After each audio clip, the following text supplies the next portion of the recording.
Jesús dijo a sus discípulos esta parábola: El reino de los cielos es como un hombre que al salir de viaje llamó a sus servidores y les confió sus bienes.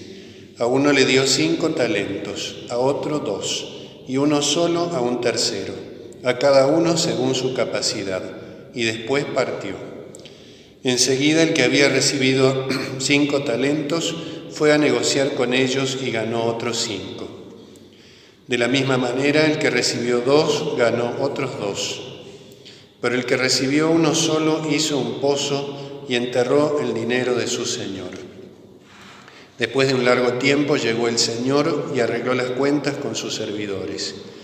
El que había recibido los 5 talentos se adelantó y le presentó otros 5.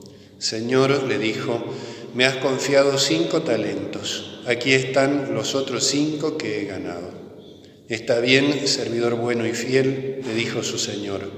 Ya que respondiste fielmente en lo poco, te encargaré de mucho más. Entra a participar del gozo de tu señor.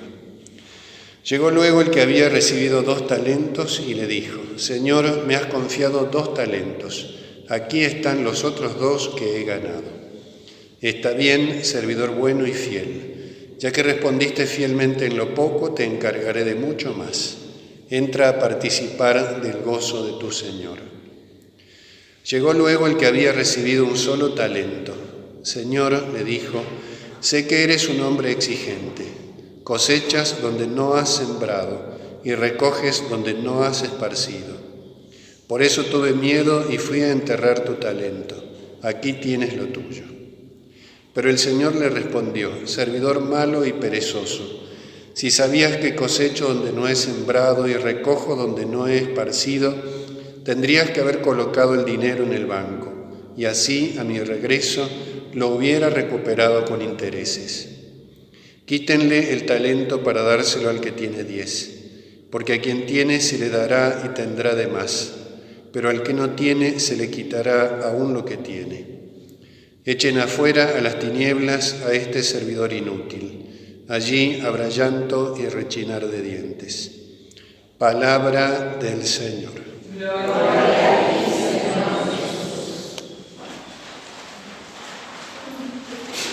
Continúan las lecturas del Evangelio de estos domingos haciendo referencia a la segunda venida de Cristo.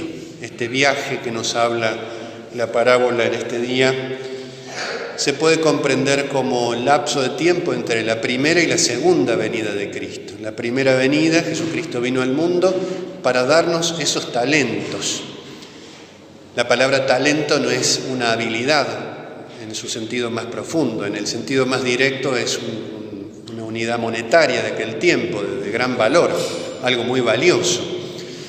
Pero no es talento en el sentido de una habilidad o de una capacidad especial. Eso por supuesto que también está incluido, porque todos son dones de Dios. Pero acá estos talentos pueden representar, al menos en un sentido, lo que Jesucristo nos obtuvo con su pasión, muerte y resurrección. Es decir, nuestra condición de hijos de Dios. Ese es fundamentalmente el talento, el tesoro valioso que tenemos que hacer producir, que le tenemos que hacer dar frutos. Noten que los 2 primeros servidores le hacen producir fruto, duplican el valor de aquello que habían recibido, que es un signo de las obras buenas. No se trata de cuestiones matemáticas, sino de aprovechar al máximo el don que Dios nos ha dado con el bautismo, nuestra condición filial, nuestra condición de hijos de Dios. Y entonces, por haber hecho eso, el Señor cuando vuelve de ese viaje, signo de la segunda venida, también por supuesto signo de esa segunda venida que es el día de nuestra muerte, cuando el Señor nos llame, le dice, entra a participar del gozo de tu Señor, que es un signo del cielo y es la consecuencia definitiva de las obras buenas conforme con nuestra vida cristiana. Por eso se da un poco este proceso en esta parábola, la recepción de los talentos como signo del bautismo, entre otras posibles interpretaciones, o todos los dones que Dios nos da, materiales, espirituales, todo lo que Dios nos da, todo lo que hemos recibido, nuestra propia vida, nuestra propia existencia. hacerle producir fruto, que son las buenas obras, y consecuentemente ser llamados a entrar en el gozo del Señor. Esto que hacen los dos primeros servidores es lo que no hace el tercer servidor. Pero no solamente no lo hace, sino que hay un motivo por el cual no lo hace. Él intenta una explicación. Y la explicación que da es muy interesante porque se conecta con el pecado original, con la tentación que nos quiere hacer descubrir a Dios no como un bien, sino como un mal. Noten que Él no se atribuye ninguna culpa, Él se justifica. Él lo que está diciendo es, de acuerdo a las circunstancias, he hecho bien en enterrar ese talento, en no hacerle producir fruto. Se autojustifica el mal que ha hecho. Lo vemos en el pecado original, cuando después del pecado original Dios va al encuentro de Adán. ¿Dónde estás?, le pregunta. Se había también ocultado, así como pasa con este talento. Dice, enterré ese talento. Es la humanidad, es la vida humana que se oculta de la presencia de Dios, que se oscurece, que se opaca, que se enturbia, que se va desdibujando. Y Dios sale al encuentro, también salió al encuentro de este hombre. Y Dios le dice a Adán, ¿dónde estás? No porque Dios no lo sepa, sino describiendo una situación. ¿A qué extremo llegaste de ocultarte de la presencia de Dios? Como si eso fuera posible. Y entonces, ¿qué le dice a Adán? Le dice algo muy parecido a este hombre. Escuché tus pasos por el jardín y tuve miedo. Tuve miedo, dice, porque estaba desnudo.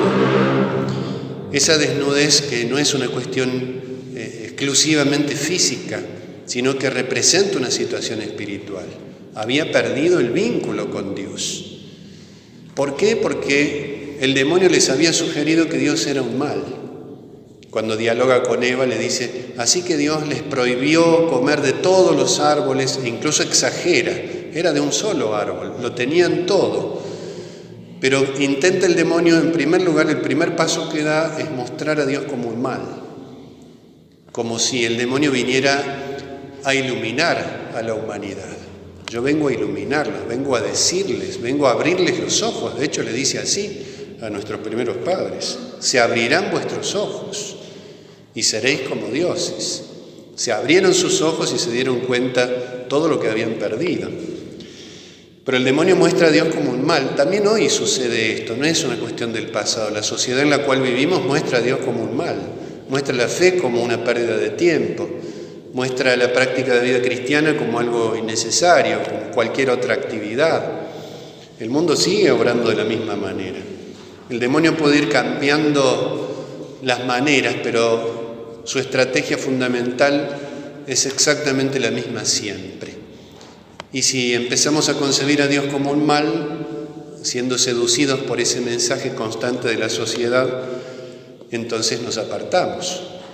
Del mal uno se aparta, uno se acerca al bien y se aparta del mal, lógicamente así. Bueno, este hombre, este tercer servidor, se justifica. Adán también lo hace, le dice a Dios, la mujer que pusiste a mi lado me sedujo y comí, es decir, la culpa no la tengo yo, la tiene ella. Eva hace lo mismo, le dice, la serpiente me sedujo y yo comí. No solo hay pecado, sino transferencia de culpa. He pecado, pero no asumo la culpa la tiene siempre otro. E incluso, fíjense el detalle de la expresión de Adán, no solamente dice la mujer que pusiste a mi lado, sino la mujer que tú pusiste a mi lado, es decir, en el fondo tú eres el culpable de lo que yo acabo de hacer. Muy diabólica la expresión esa, por supuesto. Acá también, tú eres un hombre exigente. Cosechas donde no has sembrado, recoges donde no has esparcido, es decir, eres injusto. Pides lo que no das. Tu proceder es arbitrario. En el fondo eres malo. Y frente al mal se tiene miedo. Y por eso no le hace producir fruto a ese talento.